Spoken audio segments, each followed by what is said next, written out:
just got out of theaters from seeing Spike Lee's brand new film Highest to Lowest on the big screen, and I couldn't be more excited to talk about this film, guys. I have a lot to say, so without further ado, let's go ahead and get to the movie review. Let's go.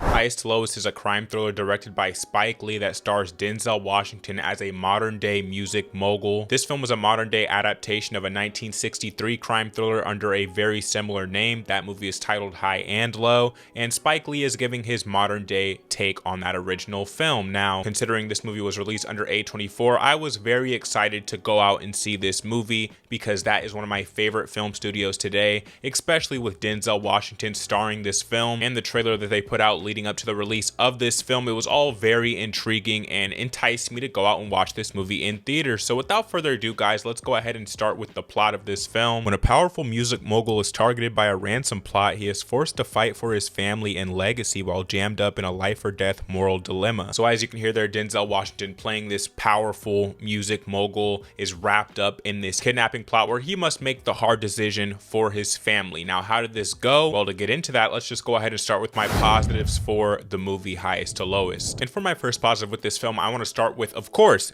Denzel Washington, because he is the star of this film. He's going to be one of the main leading factors for why a lot of people are going out to see this movie, as he was for me. And I just gotta say, his performance inside of this film was phenomenal as always. This guy always delivers with every project he signs on to. He always brings his best to every role he's involved with, and it's the exact same thing here inside of this film because he is the glue that holds this film together. We are following him for a majority of this movie. It is his decision being made in the plot as to whether this movie is going to take a left or a right turn, and he has a lot of weight on his shoulders with responsibilities not only for his company but for his family and his friends. You know, one of his best friends inside of this movie. We'll talk about his character later, but yeah, seeing Denzel able to convey all of this emotional element to this movie and kind of take it to that next level, it was amazing to see. He is easily the best part of this entire film. And with that being said, let's go ahead and move on to my next positive with this movie, and that would have to be the villain inside of this film, played by A$AP Rocky. He is playing the character of Young Felon, which is sort of like his street name moniker inside of this movie. Now, when it comes to his name, it's of course very ridiculous, but I think Spike Lee intended that and did that on purpose to kind of put a spin on what we're seeing today in modern rap music. And when it comes to A$AP Rocky's performance as this character, Young Felon, he does a fantastic job.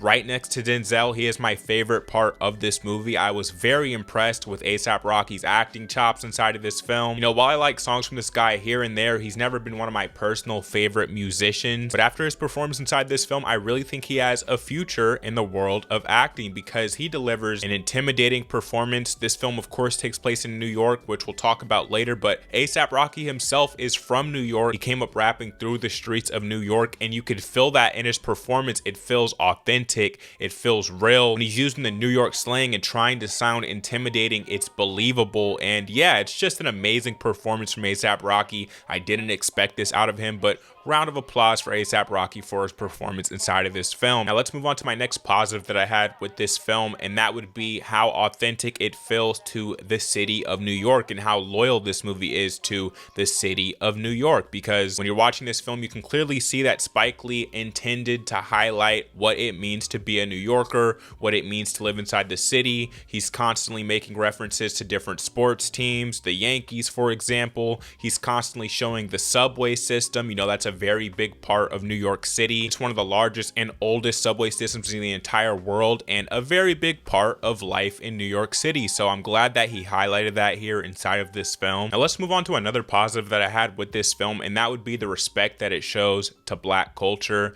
Now, of course, Spike Lee being a Black director, Denzel being a Black actor, and really the entire cast of this film being filled up with Black actors, which is very clearly intentional here by the director because Spike Lee is known as a director that is constantly constantly making films for the culture, you could say, all the way back to the 80s, the 90s, and spanning all the way up to modern day. And it's no different here with this movie. Throughout the script, he makes sure to highlight different Black musicians, actors, important people throughout history, especially more recent modern day history. And Denzel Washington's character of David King kind of worships these figures and looks to them for guidance and asks himself, what would they do if they were put into my position, and kind of uses that as a pathway for himself throughout this film. And I definitely enjoyed that part of this movie. Now, there is one more character that I wanted to highlight inside of this positive section, so let's go ahead and talk about the character of Paul Christopher, played by Jeffrey Wright. He is the right-hand man to David King inside this film. He's his best friend while also being his driver,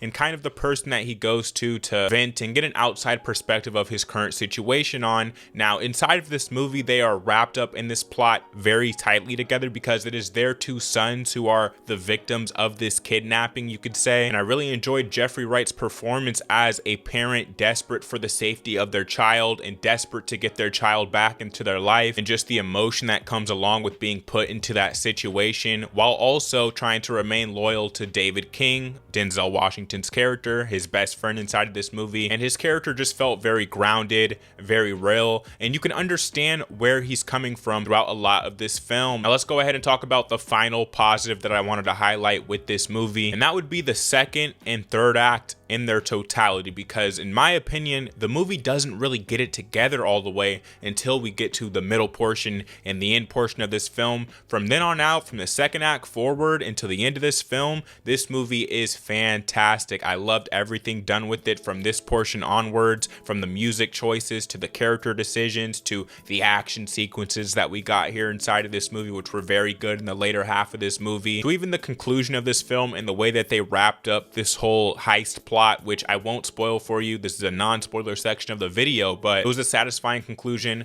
I enjoyed the music sequences throughout this film, not only in the end sequence, which you'll know which one I'm talking about. It stars A$AP Rocky in it, but even in the middle portion of this film where we're kind of having an action chase scene happen and they're playing this loud, what I want to say is Puerto Rican music, and it makes for an amazing sequence inside of this movie, one I thoroughly enjoyed. Probably the best scene in the entire movie, quite honestly. And now that we're through the positive section of this video, it's time that we talk about my negatives for the movie highest to lowest. And for my first negative with this movie, it would have to come with the first act of this film, the opening sequence, the beginning part of this movie. As I stated in the positive section, from the second and third onward, it's fantastic, but the first act was definitely not up to the level of quality that the rest of this movie had, because for the first 30, maybe even 45 minutes of this movie, I was very worried with the direction this film was going in. I wasn't that enthused with the basic setup for the plot. I didn't find his family dynamic to be that interesting, at least during this part of the movie. I even thought the introduction of the main plot here, the kidnapping, the heist, was poorly executed,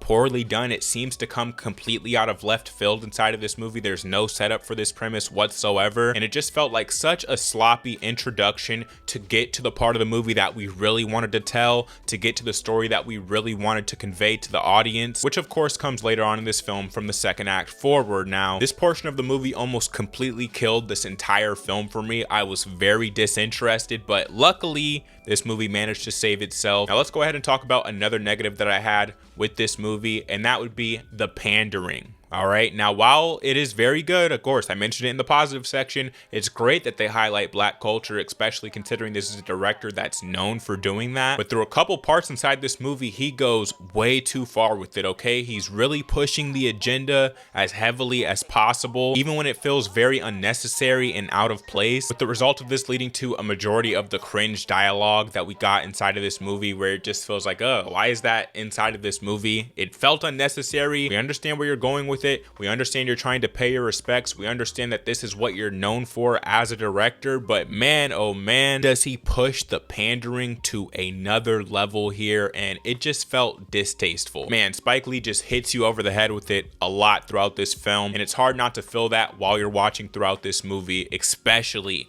in the first act of this film. Now, again, I think all of the problems with this movie exist in the introduction of the movie in that first 30 to 45 minutes of the movie. While I enjoyed them for the second half of this movie, during the first act, the scores that they choose to go with here, the music choices, they feel very superhero-esque. They're very over the top and overly triumphant for seemingly no reason at all, almost to a comical level here. And again, all of this combined just made me very worried leading into the rest of the movie, but luckily the rest of the movie is significantly better than the first act. So with that being said, guys, that would be my negatives for this film. Let's go ahead and move into my overall review for Highest to Lowest. Look, guys, this movie starts off very rough in the first act. It has a hard time finding its footing and getting into the story that they actually want to tell, but once we really get to that story in the second act and finish it off in the third act, the middle and end part of this movie, everything levels out. This movie locks in, we shift into a different gear, and we get an amazing movie for the remainder of this film's runtime. Denzel Washington as David King is an amazing protagonist. A$AP Rocky as Young Felon is an amazing antagonist. That authentic New York culture is heavily present throughout this entire movie. I love a lot of the music choices outside of the beginning part of the film, especially towards the end of this movie. And I love the respects that this movie pays, though at times it goes so far as to the point where it feels like pandering. So with that being said, guys, let's drop my official rating for Highest to Lowest.